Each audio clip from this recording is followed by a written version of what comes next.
Hey everyone, and welcome to today's Explainer. Today we are unpacking a truly fascinating, deeply human psychological dynamic, going from explosive events straight into sadness. My goal today is to walk you through exactly why and how intensely jarring external events map so directly onto our most vulnerable, quiet internal states. We're going to explore the architecture of human emotion together, really bridging that gap between a massive external shock and the very personal emotional fallout that inevitably follows. So, how do explosive events trigger profound sadness? It's a really powerful question. We usually think of an explosive event purely in terms of its immediate physical or outward force, right? Like a sudden job loss, a massive argument, or an unexpected life crisis.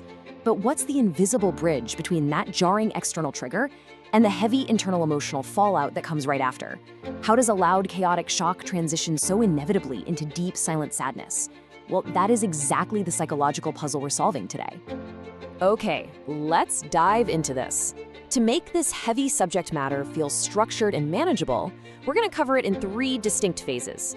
First, the impact of explosives. Second, the psychology of sadness. And third, creating emotional awareness. Step 1, looking at the impact. Step 2, learning the psychology.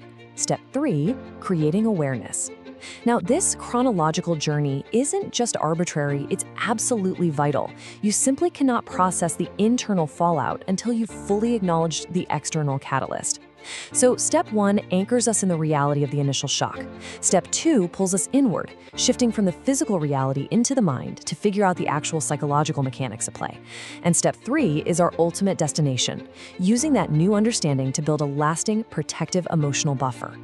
Basically, you've got to fully process one reality before you can survive the next. Section 1, the impact of explosives.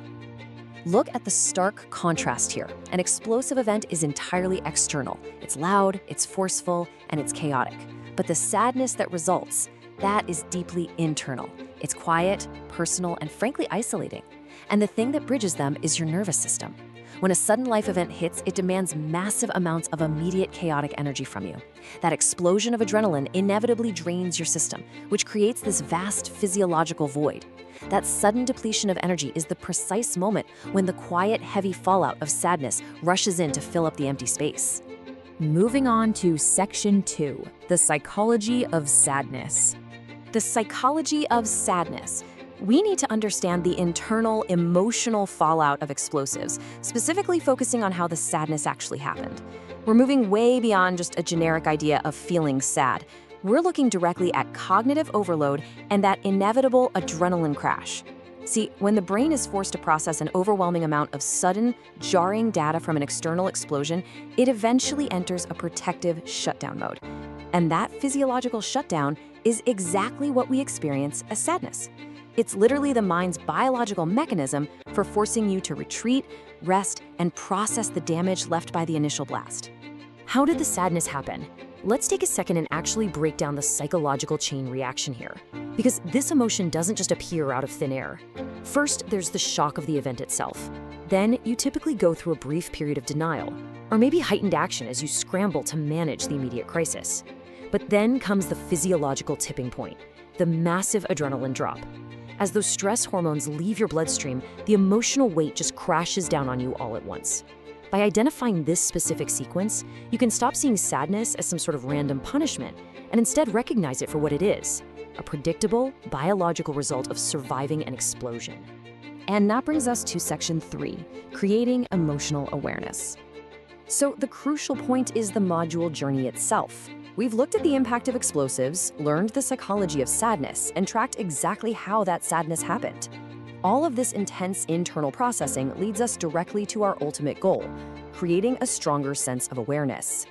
Creating a stronger sense of awareness of all these emotions isn't just about feeling better in the moment, it is a highly practical psychological tool. When you understand the physiological mechanics of your own emotional crash, that awareness acts as a literal buffer. The next time an explosive event happens in your life, and let's be real, life happens, you won't be completely blindsided by the sudden sadness that follows.